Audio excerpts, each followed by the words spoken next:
the most dangerous man in the city never looked at the women dressed in diamonds. He looked at the girl wearing an apron. I didn't know his name the first time he walked into Romano's kitchen on a rainy Tuesday evening.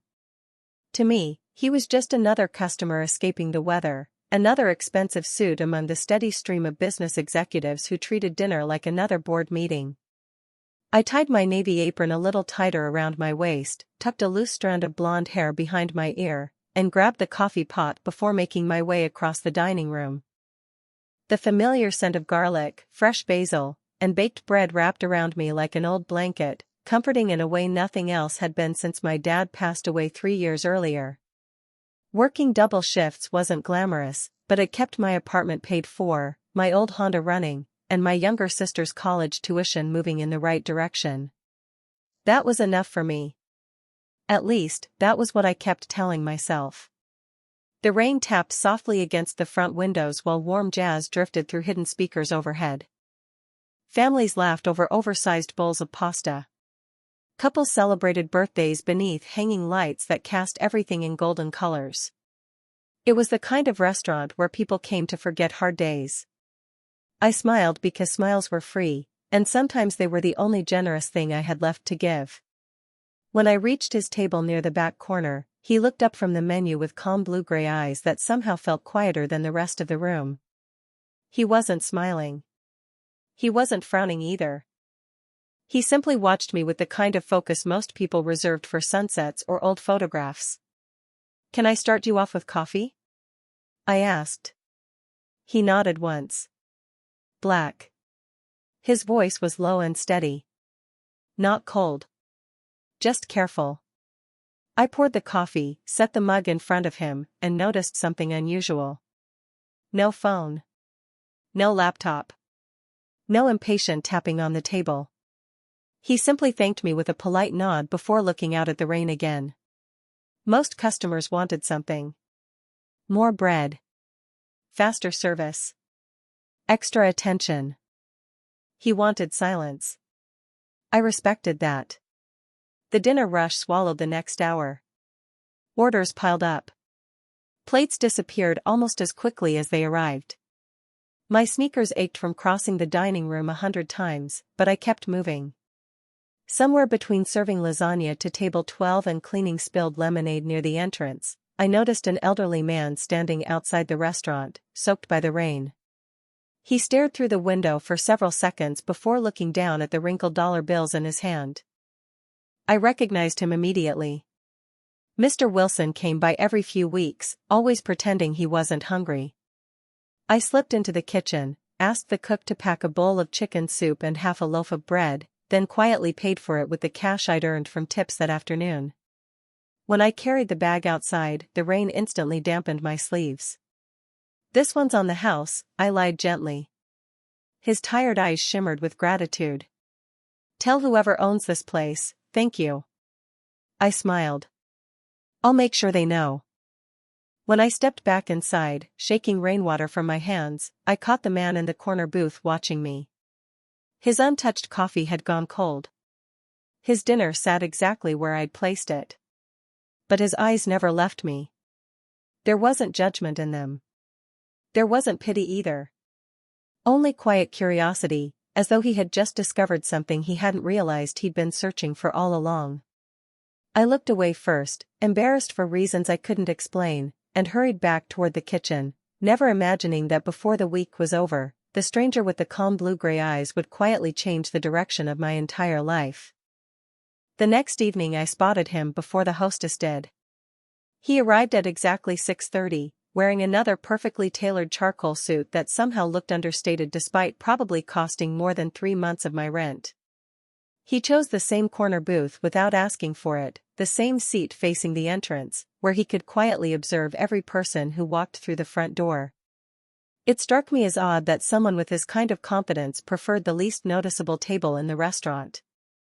Most wealthy customers wanted to be seen. He seemed to prefer seeing everyone else. "Good evening," I said as I approached with a fresh coffee pot already in my hand. "The usual?" His eyes lifted from the rain outside the window. There was the smallest hint of amusement in them now, so brief I almost thought I imagined it. You remembered. I smiled while filling his mug. You make it easy. Black coffee. No sugar. No cream. He nodded once. Thank you. Claire. Hearing my own name caught me off guard. My name tag was pinned beneath my apron, so there was nothing unusual about it, yet somehow it sounded different when he said it, almost careful, like he wanted to make sure he pronounced every letter correctly. Before I could answer, another table waved me over. The dinner rush had already begun. Families filled every booth. A little girl accidentally dropped her crayons beneath a neighboring table, and before her exhausted mother could apologize, I crouched down to collect every single one. The little girl grinned as if I had returned buried treasure. You saved purple, she whispered dramatically. I laughed. Purple is important. Her mother smiled with relief, and I hurried away before anyone else needed me. A few minutes later the kitchen bell rang again. Order after order flew through the window while conversations blended into the comforting soundtrack that had become my second home. Somewhere behind me I heard soft laughter from the little girl coloring happily again. Moments like that reminded me why I never minded working evenings. Kindness had a funny way of making long hours feel shorter. When I returned to the corner booth with his dinner, I noticed he had barely touched his coffee again. Everything all right? I asked. The food is excellent, he replied calmly. I was watching. I blinked. Watching what? His gaze drifted across the dining room toward the little girl waving a purple crayon in the air. You. Heat crept into my cheeks before I could stop it. I hope I passed inspection. For the first time, the corner of his mouth lifted into an unmistakable smile. It was small. Brief. Almost reluctant. But it completely transformed his face, softening features that usually looked carved from stone. You did not change the way you treated anyone, he said quietly. Not the family celebrating a promotion. Not the man who counted every dollar before ordering soup. Not the child with the crayons. Most people adjust their kindness depending on who is standing in front of him. I looked down at my apron, smoothing an invisible wrinkle with nervous fingers. Everybody is carrying something you cannot see, I answered. A little patience costs me nothing. His expression became unreadable again, but not distant. Thoughtful. Like someone quietly placing an important memory onto a shelf where it would never be forgotten. Before I could ask another question, the front door opened, letting in another wave of cool evening air and a sharply dressed man who scanned the restaurant before walking directly toward the corner booth. He leaned down and whispered something too quietly for anyone else to hear. My mysterious customer listened without interrupting, then slowly stood to leave. He reached into his jacket, placed enough cash beneath the coffee mug to cover the meal many times over, and paused beside me. Good night, Claire. Good night, sir. He hesitated for one heartbeat before answering. Ethan. Then he walked into the rainy evening with the other man beside him, leaving behind an untouched cup of coffee that had once again grown completely cold. Over the next 5 days Ethan became as predictable as the clock hanging above the kitchen doors. 6:30 every evening. The same corner booth. The same black coffee. The same quiet thank you whenever I filled his cup. If someone had asked me what he did for a living, I would have guessed he was a lawyer or the owner of some company with offices high above Manhattan, because he carried himself like someone who never needed to raise his voice to be heard. Still, there was something I could not quite explain. Whenever he entered the restaurant, conversations never stopped, yet they somehow became softer. Even customers who had never seen him before seemed to instinctively make room as he walked past. It was as though confidence had its own gravity. Friday evening arrived with the familiar chaos of a full dining room. Every table was occupied before 7. The kitchen filled with the sound of sizzling pans, clinking plates, and cooks calling out orders over one another. I balanced 3 entrees on my tray while weaving between families and couples celebrating the beginning of the weekend. My feet ached, but I barely noticed anymore. Survival had a funny way of becoming routine. As I stepped into the dining room, the front door opened with enough force to let a gust of cold air sweep across the entrance. I glanced up automatically. My stomach tightened the moment I recognized Ryan. We had dated almost a year before I finally admitted we wanted completely different futures. He wanted control over every decision I made.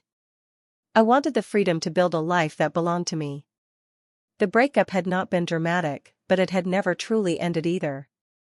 Every few weeks he convinced himself we still had unfinished conversations. Tonight his smile looked rehearsed, the kind people wear when they are trying too hard to appear relaxed. He walked directly toward the hostess stand before spotting me across the dining room. "Claire," he called with a cheerful voice that felt louder than it needed to be. Several guests turned to look. I forced a polite smile. "I am working, Ryan." "Then I will wait until your shift ends." "That is not necessary." He laughed lightly as if I had made a joke. "Come on. We can grab coffee. Talk like adults." I adjusted the tray in my hands. "I already answered that question last month." His smile faded only slightly. "People change. Sometimes they do." I kept my voice calm. "Sometimes they simply move forward." For a few long seconds neither of us spoke. Then one of my coworkers called my name from the kitchen, giving me the perfect excuse to step away. I carried the meals to table 14, greeted another family, and tried to focus on work instead of the uneasy feeling lingering in my chest. When I finally looked toward the entrance again, Ryan had chosen a table near the windows without ordering anything. He simply watched me move through the restaurant. I told myself I was imagining it. I told myself he would leave after realizing I meant what I had said. Yet every time I crossed the dining room, I felt those familiar eyes following me. An hour passed before I gathered enough courage to carry Ethan another refill. He had barely touched his dinner again. "Busy night," I said with an apologetic smile. "You have not stopped moving once," he answered. I laughed softly. Occupational hazard.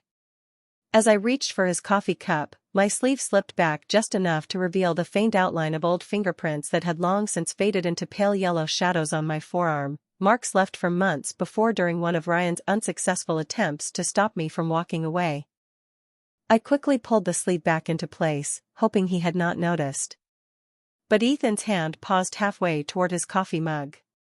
His blue-gray eyes rested on my arm for only a heartbeat before lifting to meet mine. They remained calm, yet something deep behind them became impossibly still. He did not ask questions. He did not offer sympathy. He simply looked past me toward the table by the window where Ryan continued pretending to study the menu he had never opened. When Ethan finally spoke, his voice was as quiet as ever. "Is that man waiting for you?" My heart skipped once before I answered. "He used to be part of my life," I said carefully, keeping my voice low enough that no one else could hear. "Now he is simply someone who has trouble accepting the word no." Ethan did not look away from me. "Does he make you uncomfortable?" The question was direct, but there was no pressure behind it. It sounded less like curiosity and more like someone quietly collecting facts. I forced a small smile that felt stronger than I actually was. "I can handle it." He studied my face for another second before giving a slow nod. "Very well." That was all he said. No advice. No dramatic warning. No attempt to involve himself in something that clearly was not his business. Somehow that made me trust him more than if he had promised to solve all my problems. I carried the empty coffee pot back toward the kitchen, telling myself I had imagined the unusual weight behind his calm expression. The rest of the evening became a blur of dinner specials, dessert menus, and endless refills. Every now and then I caught Ryan looking in my direction, but he remained in his chair, scrolling through his phone and occasionally pretending to read the menu. I almost convinced myself he would finally give up. Around 9 o'clock the crowd began thinning. Families gathered their leftovers. Couples lingered over cheesecake and espresso. The rain outside had slowed to a gentle drizzle that painted silver reflections across the sidewalk beneath the street lights. I was wiping down table 6 when our manager, Linda, walked over with a tired smile. "Claire, you have been running all night. Take 5 minutes before we close." I thanked her and slipped into the employee hallway for a quick drink of water.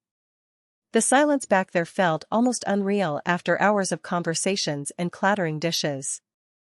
I leaned against the wall, closed my eyes for a few seconds, and reminded myself to breathe. Some days exhaustion arrived so quietly that I did not notice until I finally stopped moving. When I stepped back into the dining room, Ryan was waiting near the service station instead of his table. He smiled as though nothing awkward had happened all evening. "Your shift is almost over," he said. "I thought maybe we could walk together." I kept my voice polite because customers were still nearby. "I am going home by myself tonight." "You always say that." "Because I mean it." His smile tightened for the briefest moment before returning. "I bought tickets for that concert you wanted last year." "Ryan." I sighed softly. "Please stop trying to recreate a relationship that no longer exists." He looked at the floor for a second before meeting my eyes again. "You are throwing away something good because you are stubborn." "No," I answered gently. I walked away because I finally realized peace is supposed to feel peaceful. Neither of us noticed the dining room becoming unusually quiet. It happened gradually. Conversations continued, but softer somehow, as if people instinctively lowered their voices without understanding why. I turned slightly and saw Ethan standing beside the hostess stand, adjusting the cuff of his jacket after finishing a brief conversation with the cashier. He was preparing to leave. Our eyes met for only an instant. There was no expression on his face, only the same composed calm he always carried. He gave me a polite nod before walking toward the exit. As he passed Ryan, the two men acknowledged each other with nothing more than a brief glance. No words. No confrontation. Yet something invisible shifted in the air between them. Ryan stopped talking in the middle of his sentence and quietly stepped aside without being asked. Ethan continued toward the door at the same unhurried pace, holding it open for an elderly couple entering from the rain before disappearing into the night. I watched the door close behind him, puzzled by what had just happened. Ryan remained silent for several long seconds, staring through the front window after the black sedan pulled away from the curb. When he finally looked back at me, the confidence he had carried into the restaurant earlier seemed strangely diminished. "Who was that?" he asked. I shook my head honestly. "Just a regular customer." For reasons I could not explain, Ryan did not seem to believe me. Saturday arrived brighter than the rest of the week, sunlight spilling across the city as though the rain had never existed. My shift did not begin until noon, so I spent the morning buying groceries, calling my younger sister, Emily, and pretending life felt as ordinary as it looked. Still, every time my phone vibrated in my pocket, I expected to see Ryan's name on the screen.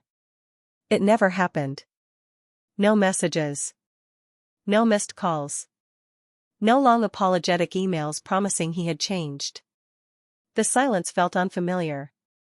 Almost suspicious. By the time I tied my apron that afternoon, I realized something else was missing. The knot that usually lived between my shoulders had loosened. I had not noticed how tense I had become over the past several months until that tension quietly disappeared. Linda noticed it before I did. "You look different today," she said while checking the reservation book. "Did you finally get a full night of sleep?" I laughed. "Something like that." She smiled. "Keep whatever changed. It looks good on you." The lunch crowd arrived in steady waves. Tourists wandered in carrying shopping bags. Office workers ordered quick pasta before heading back to meetings. A young couple celebrated their engagement with a shared slice of tiramisu, and an elderly husband insisted on feeding his wife the last bite because, according to him, dessert always tasted sweeter that way. I found myself smiling more easily than I had in weeks. It was amazing how much lighter the world could feel when you were not constantly waiting for an uncomfortable conversation. Around 6:30, almost exactly as expected, Ethan walked through the front door. His arrival had become part of the restaurant's rhythm, as dependable as the dinner specials written on the chalkboard near the entrance. He wore a dark navy suit this evening, his overcoat folded neatly across one arm. When he noticed me, he offered a small nod that somehow felt warmer than words. "Good evening, Ethan," I said as I poured his coffee. "You seem happier," he observed. I blinked in surprise. "Is it that obvious?" "Only if someone is paying attention." I laughed softly while setting the pot back onto my tray. "Then yes. It has been quieter." He wrapped both hands around the warm coffee mug without taking a sip. "Quiet can be valuable." "I am starting to think so." Before I returned to the kitchen, I hesitated. "Can I ask you something?" "Of course." "How do you always seem so calm?" His eyes drifted toward the front windows where the evening traffic flowed past in endless lines of headlights. "Calm is rarely something people are born with," he answered after a thoughtful pause. "Sometimes it is simply the decision to spend your energy only on what deserves it." I carried those words with me for the rest of the evening. They echoed quietly in my thoughts each time another customer thanked me or another order arrived. Maybe peace really was a series of decisions instead of a destination. Near closing time, I realized something else. Ryan had not come. Not today. Not yesterday. Not even a text asking where I was. It was as though he had finally accepted that our story had ended.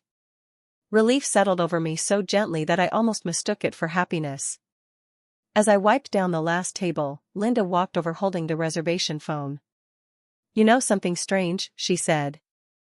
"That young man who used to stop by asking for you every week called earlier." My stomach tightened for the briefest moment. "What did he want?" She shrugged. "Nothing, really. He apologized for bothering the staff these past few months. Said he would not be coming back and wished everyone here the best." I stared at her, unsure what to say. That did not sound like the Ryan I remembered. Not at all. When I glanced toward Ethan's corner booth, I found him quietly watching the city beyond the glass, his untouched coffee slowly cooling beside him, his expression unreadable beneath the warm restaurant lights. For the first time since our paths had crossed, I found myself wondering not who Ethan was, but how someone so quietly observant always seemed to know exactly when another person's life was about to change. Monday evenings were usually the quietest, which meant I finally had time to notice the little things. The old clock above the kitchen always ran 3 minutes fast.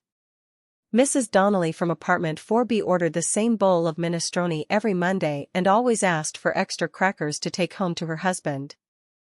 The florist across the street watered his sidewalk planters exactly at 6:15.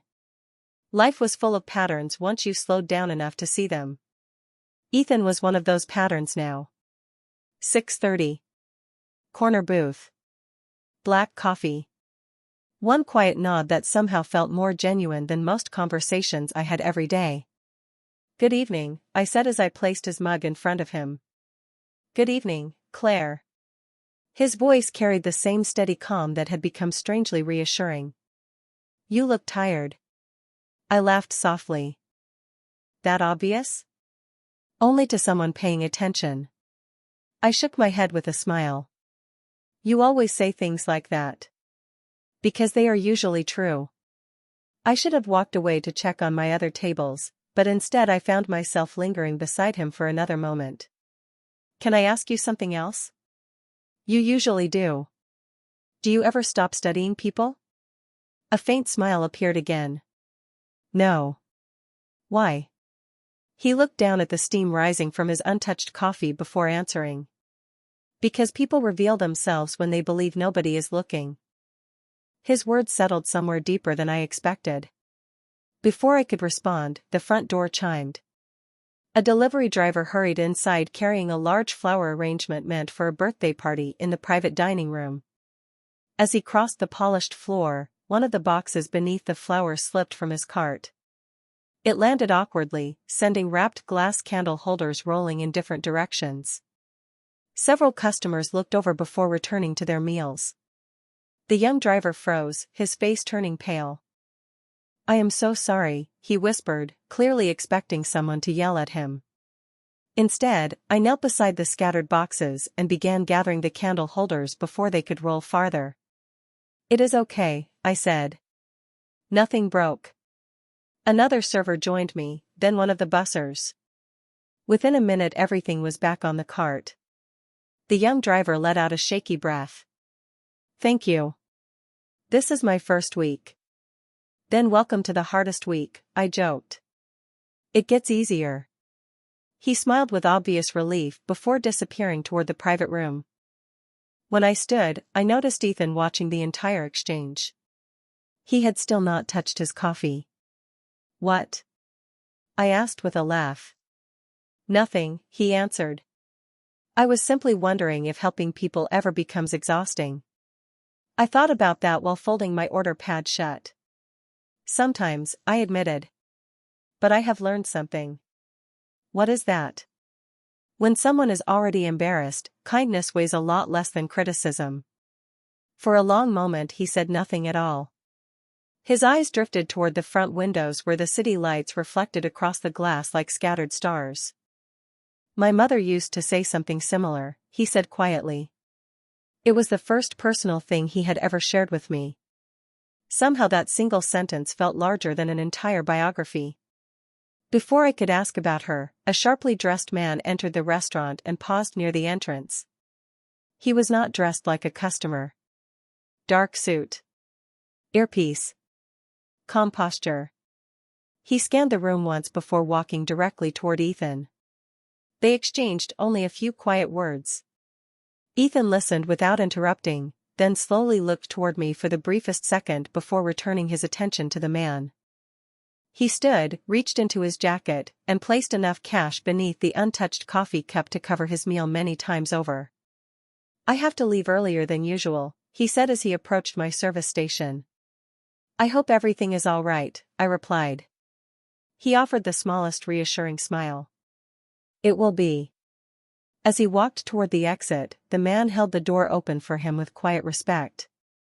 I watched them disappear into the evening traffic, and for the first time it occurred to me that ordinary businessmen were rarely followed by people who moved with that kind of disciplined precision. The thought lingered in the back of my mind long after the door had closed, like the first distant rumble of a storm that had not yet reached the city. The next afternoon my day off felt strangely restless. Instead of enjoying the rare chance to sleep in, I found myself thinking about a man who always let his coffee grow cold while quietly watching the world around him. I told myself it was simple curiosity. Nothing more. People crossed paths all the time. Customers came and went. Eventually Ethan would probably stop coming to Romano's kitchen, and life would settle back into its familiar rhythm. That was what made the unexpected black sedan parked across the street from my apartment so noticeable. It was not flashy. It was simply there, blending into the line of parked cars beneath the maple trees. An older woman from my building struggled with 2 heavy grocery bags as she climbed the front steps. Before I could reach her, a neatly dressed man stepped out of the sedan, crossed the sidewalk, and carried the bags upstairs with an easy smile before returning to the driver's seat. He never looked toward my apartment. He never spoke to me. Yet something about his calm professionalism reminded me of the man who had quietly escorted Ethan out of the restaurant the night before. I dismissed the thought as coincidence and headed downtown to meet Emily for lunch. My younger sister was halfway through nursing school and somehow managed to stay optimistic even during exam season. She hugged me the moment I walked into the little diner we had loved since childhood. You look happier, she announced before I even sat down. I laughed. Apparently everyone has decided to tell me that lately. Maybe because it is true. She stirred cream into her coffee and tilted her head. Did something happen? I hesitated. Not exactly. That means yes. Sisters had a way of hearing the answers hidden between words. I smiled into my glass of iced tea. There is a customer at work. Emily immediately raised one eyebrow. A customer. Do not make that face. I have known you for 24 years. You never mention customers unless there is a story. I shook my head, laughing despite myself. He is just different. Different how? I searched for the right words and realized I did not have them. He notices things. Small things. He remembers details nobody else pays attention to. Emily smiled knowingly. And nothing. I laughed again. He drinks black coffee that he never finishes. That is oddly specific. See? That is exactly what I mean. We spent another hour talking about classes, bills, and the endless balancing act of ordinary life before saying goodbye outside the subway station. As I walked home through the late afternoon sunshine, I noticed something else unusual. Ryan's favorite coffee shop had replaced his reserved parking sign with another customer's name. A moving truck sat outside the apartment building where he had lived. Two men carried empty bookshelves toward the sidewalk while the property manager spoke with a new tenant. I slowed my steps for only a second before continuing home. Maybe Linda had been right. Maybe he really had moved on. The realization should have felt triumphant. Instead it felt oddly unfinished, as though an invisible chapter had closed without anyone reading the final page. That evening, despite having no shift, I found myself walking past Romano's kitchen on my way home from the grocery store. Through the warm front windows I could see the familiar corner booth. It was occupied. Ethan sat exactly where he always did, his untouched coffee sending thin ribbons of steam into the air. For just a moment our eyes met through the glass. He offered the smallest nod, almost imperceptible, before returning his attention to the quiet conversation across the table with the same sharply dressed man from before. I smiled politely and continued walking, unaware that as soon as I disappeared around the corner, the man across from Ethan placed a thin folder onto the table. Ethan opened it without changing his expression. On the first page was a photograph of me standing outside the restaurant, still wearing my navy apron, smiling as I handed a bag of leftover bread to an elderly customer. The image stayed in my mind long after I left the restaurant that evening. Not because I knew someone had taken it, but because something inside me had begun to change without my permission. I caught myself looking toward the corner booth before checking any other table. I noticed whether the coffee was already waiting before he arrived. I even found myself wondering if he had eaten lunch on the days he came in looking more tired than usual. It was ridiculous. I barely knew him. Yet somehow Ethan had become part of the rhythm of my week, as familiar as tying my apron before every shift or hearing the kitchen bell announce another order. Wednesday arrived wrapped in gray clouds and cool autumn air. The restaurant was quieter than normal, giving everyone a chance to breathe between customers. I was polishing silverware near the hostess stand when Linda walked over holding a small white envelope. "Someone left this for you," she said. "They asked me to wait until your shift started." My heart skipped. There was no return address. Only my first name written neatly across the front. I opened it carefully. Inside was a handwritten note on thick cream paper. "Your kindness should never cost you your peace. Keep being exactly who you are." There was no signature. No explanation. Folded beside the note was a gift card to the grocery store where I always shopped after work. $100. I stared at it in complete silence.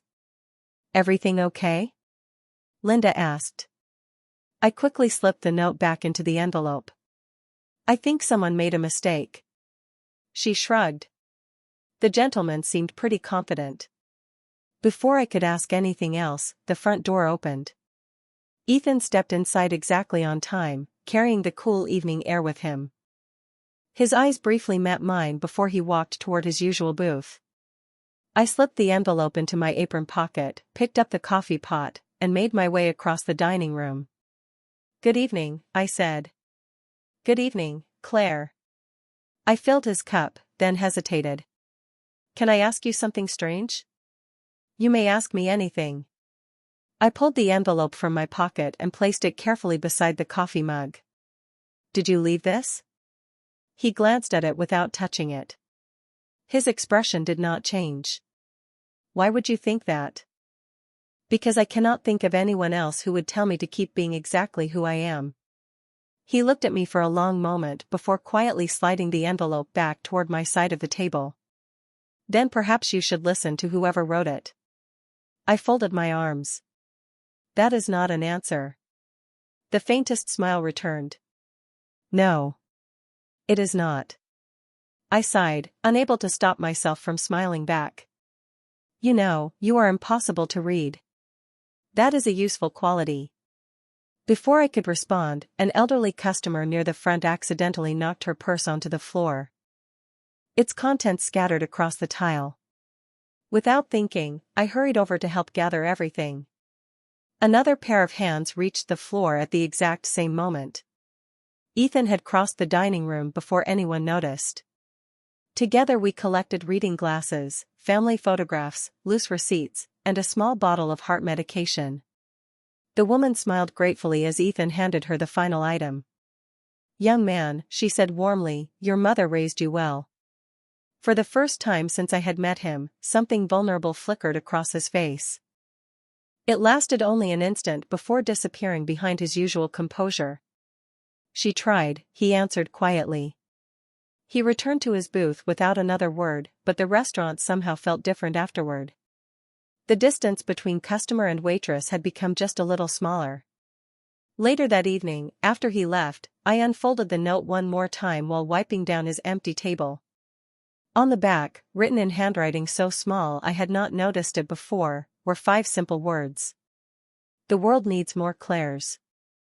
I smiled despite myself, completely unaware that across the street, inside a parked black sedan, the sharply dressed man quietly informed Ethan, she accepted the gift, but she still does not suspect who sent it. Ethan looked through the restaurant window toward the table I was cleaning and answered with calm certainty.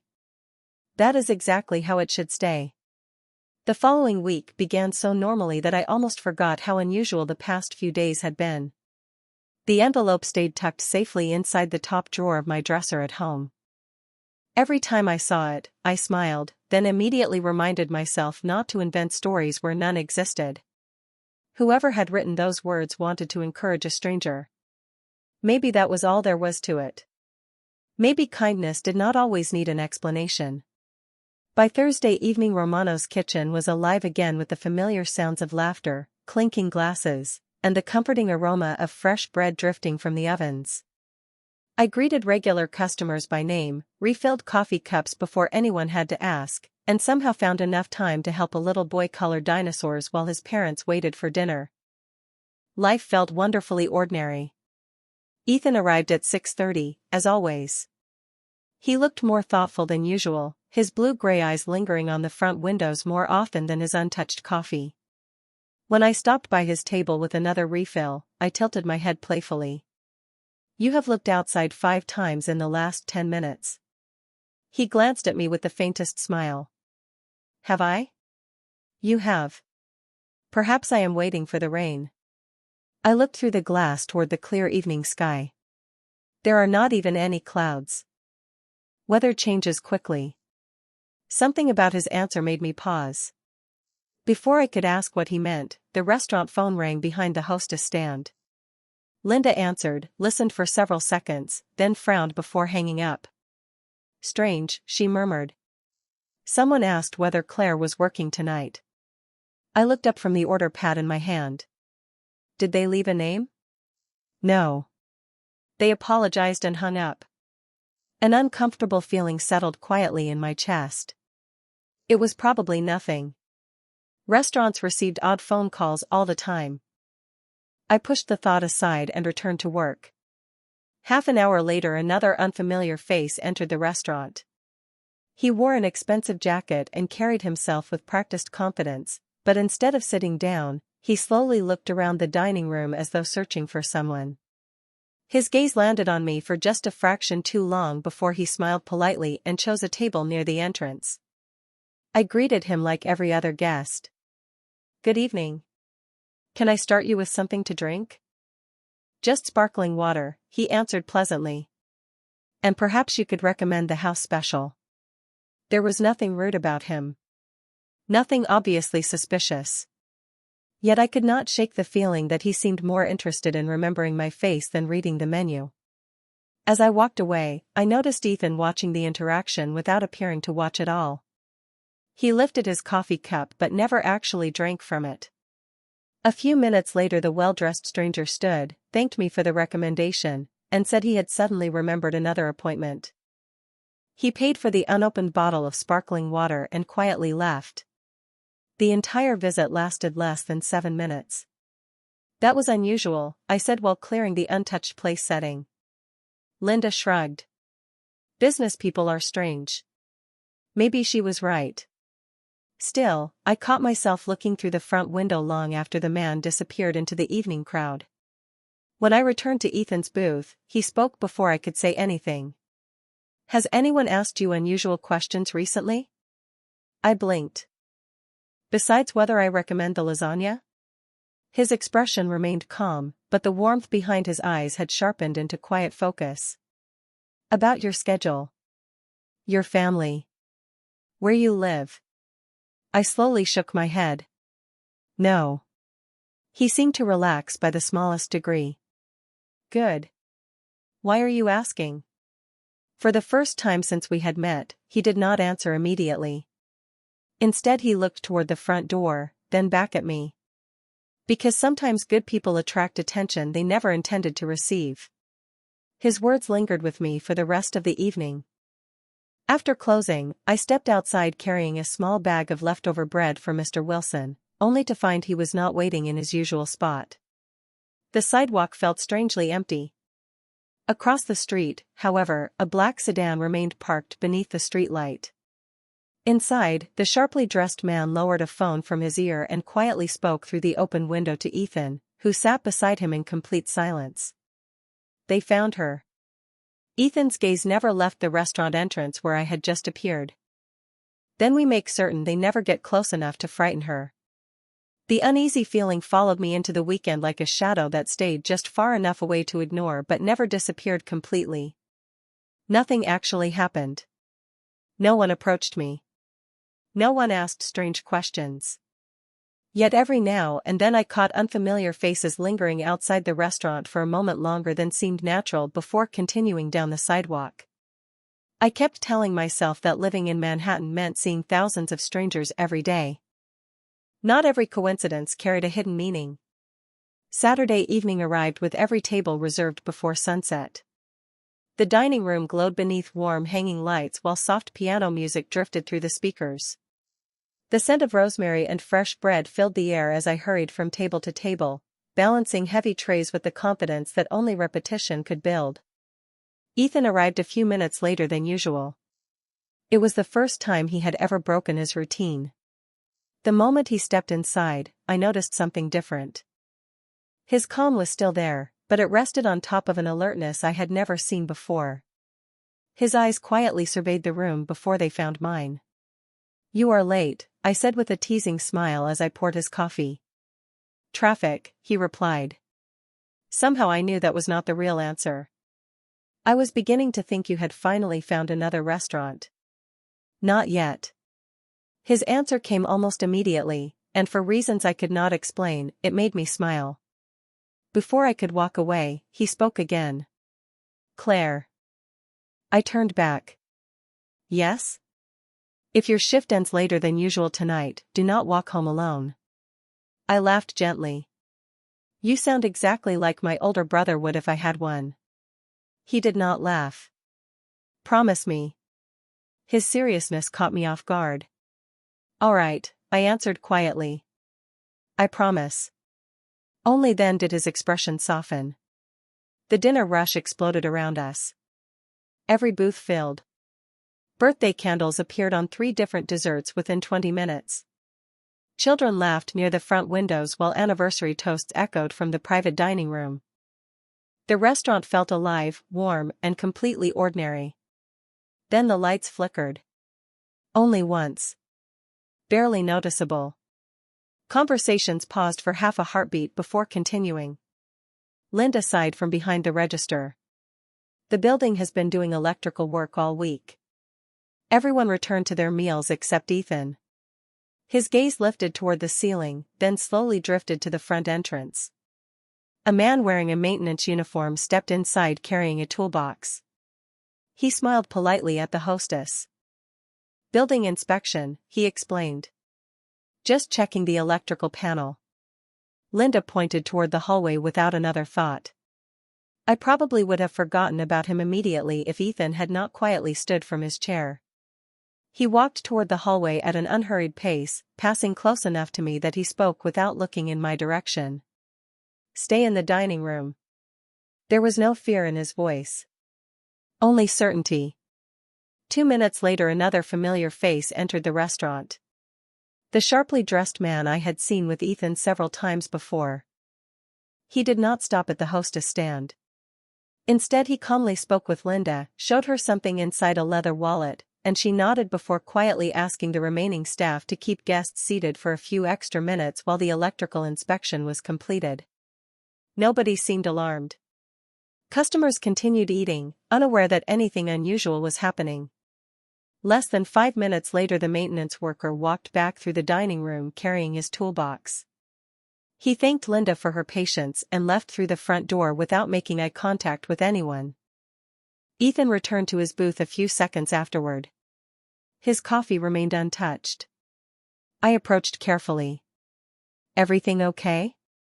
He looked up at me, and for the first time since we had met I noticed genuine relief replacing the tension in his eyes. "Yes," he answered softly. "Now it is." I searched his face, certain there was a story hidden behind those 4 simple words. Before I could ask another question, he reached into the inside pocket of his jacket and placed a small folded piece of paper beside my order pad. "Read it after your shift," he said. "Not before." Hours later, after the last customer had gone home and every chair had been turned upside down onto the tables, I unfolded the note beneath the soft light above the service station. It contained only one sentence written in the same careful handwriting I had seen before. "Sometimes the safest place in the world is where someone quietly chooses to watch over you, even when you never know they are there." By the time I reached my apartment that night, I had unfolded Ethan's note so many times that the edges had already begun to soften. I read the sentence again while standing beside my kitchen window, looking down at the quiet street below. "Sometimes the safest place in the world is where someone quietly chooses to watch over you, even when you never know they are there." Most people would have called it mysterious. Part of me wanted to call it unsettling. Yet another part, the part that had spent months glancing over my shoulder whenever I walked home after dark, felt something I had almost forgotten was possible. Peace. I slipped the note into the same drawer where I had hidden the first one and finally admitted something to myself. Ethan was changing my life without ever asking for anything in return. The realization stayed with me through the next several days. Monday morning felt brighter somehow. Emily called to tell me she had passed another difficult nursing exam. Mr. Wilson laughed when I surprised him with an extra loaf of bread after my shift. Even Linda commented that the restaurant seemed lighter lately, as though everyone had collectively decided to smile a little more. I wanted to believe that kindness really could spread that way. Tuesday evening arrived with crisp autumn air drifting through the front entrance each time customers walked inside.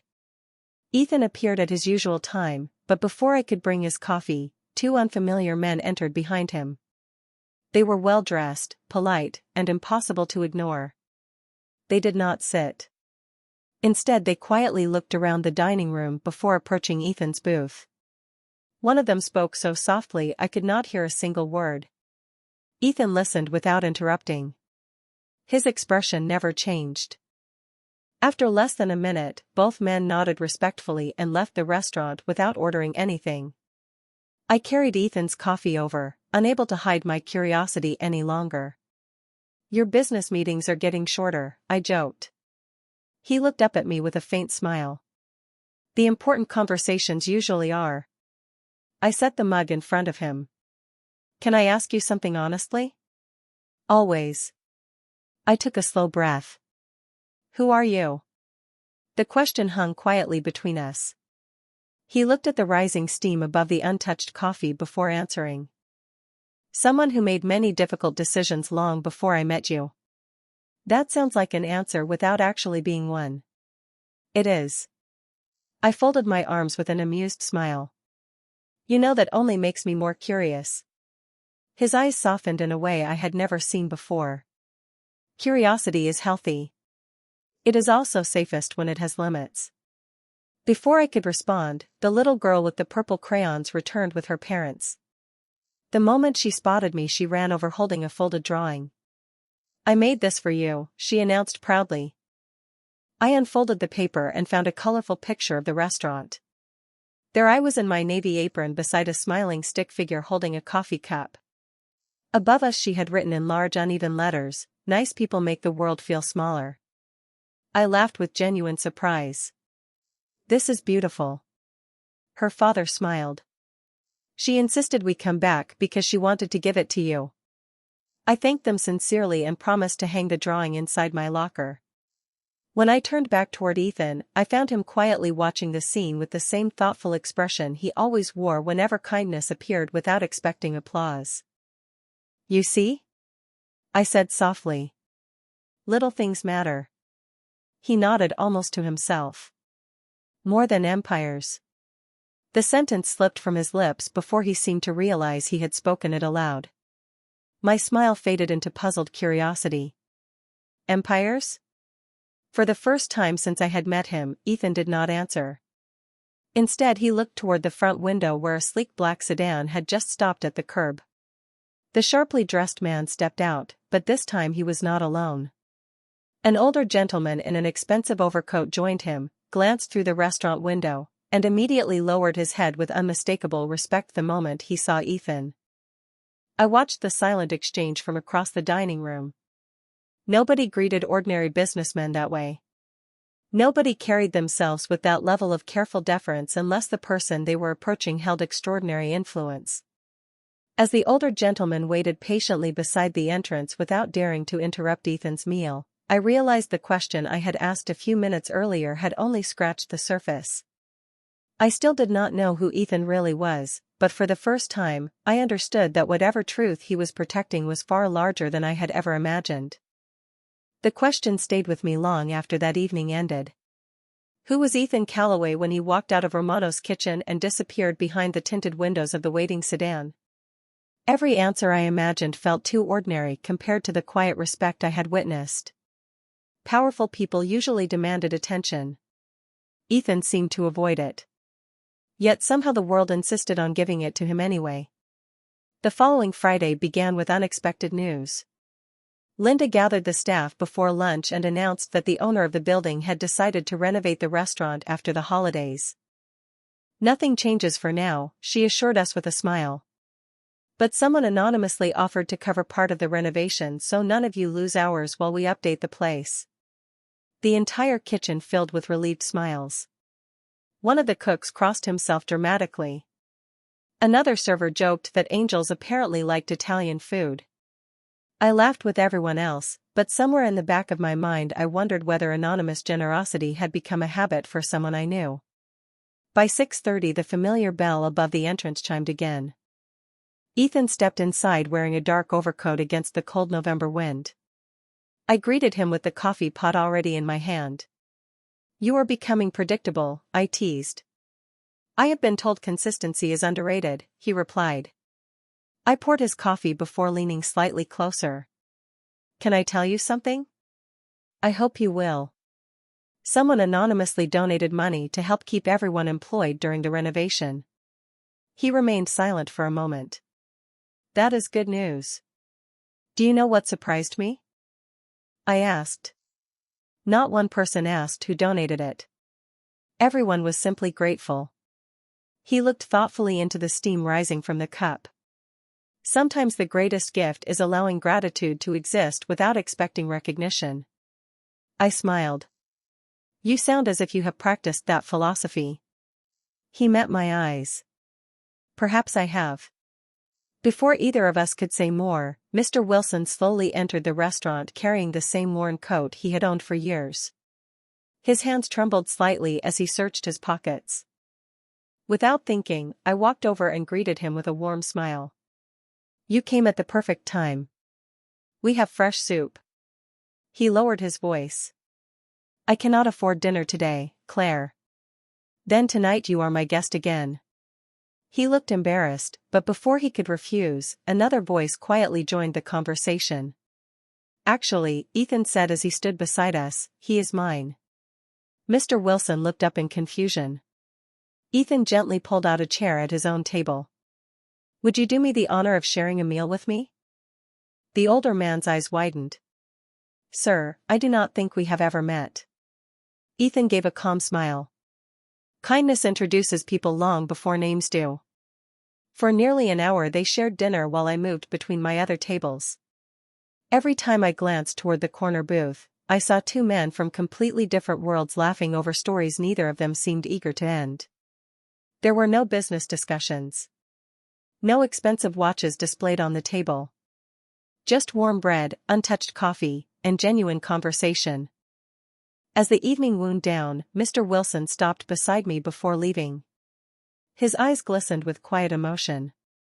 Young lady, he whispered, do not let that man fool you. I blinked in surprise. What do you mean? He looked toward Ethan, who was settling the check with his usual discretion. Men like him spend their lives trying to convince the world they are strong. He smiled gently. The truly remarkable part is discovering what they choose to protect. Before I could ask another question, he tipped his old cap and stepped into the cold night. I turned back toward Ethan just as he folded his jacket over one arm. You have changed this restaurant, I said softly. He shook his head almost immediately. No, Claire. His blue-gray eyes rested on my apron for the briefest moment before returning to mine. This place was already extraordinary. He paused with the smallest smile I had ever seen. I simply had the privilege of noticing it before everyone else did. Winter arrived quietly, almost unnoticed, until the first light snowfall settled across the sidewalks outside Romano's kitchen. The renovation had transformed the restaurant without changing its soul. The walls wore fresh paint. New pendant lights glowed above polished wooden tables. The old floor had been replaced, but the scent of garlic, fresh bread, and simmering tomato sauce remained exactly the same. Linda often joked that some places were built with bricks while others were built with people. She was right. The regular customers returned one by one. The little girl with the purple crayons proudly announced she had moved on to watercolor paints. Emily graduated from nursing school and celebrated with an oversized plate of fettuccine surrounded by friends and coworkers. Mr. Wilson no longer waited outside in the cold because he had accepted a part-time position greeting guests at the front door, insisting he wanted to earn every free bowl of soup from then on. Life did not become perfect. It simply became gentler. I still wore the same navy apron every evening, though Linda surprised me one afternoon by stitching my name into the fabric with silver thread after the old lettering had begun to fade. You have become part of this place, she told me. Names like yours deserve to stay. I smiled every time I tied the apron around my waist. Some uniforms reminded people of responsibility.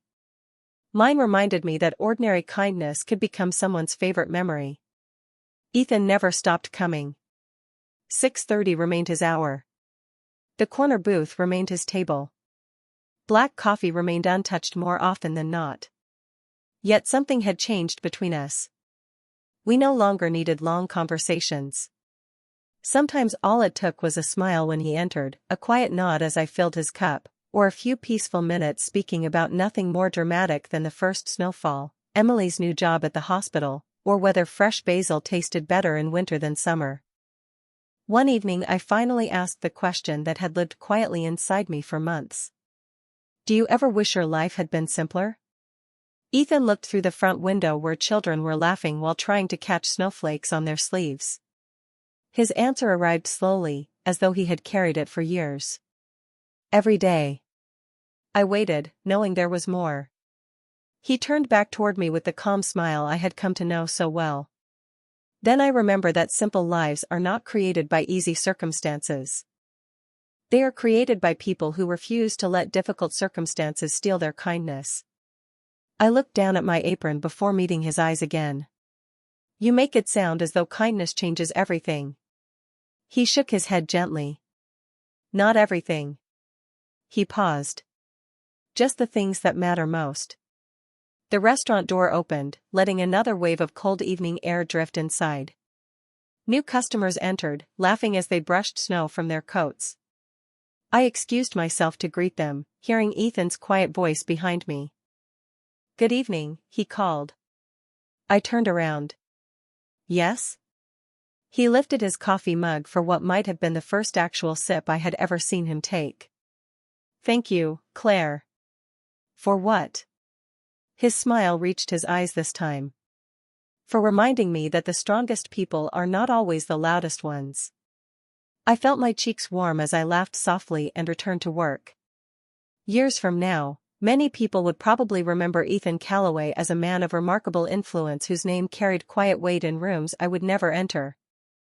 That was their story to tell. Mine was much smaller.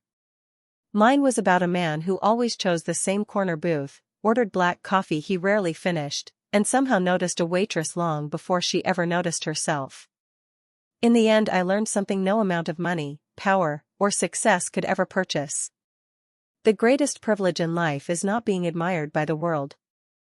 It is being truly seen by one person who quietly chooses to protect the goodness inside you without ever asking for credit. Sometimes that is enough to change an entire life.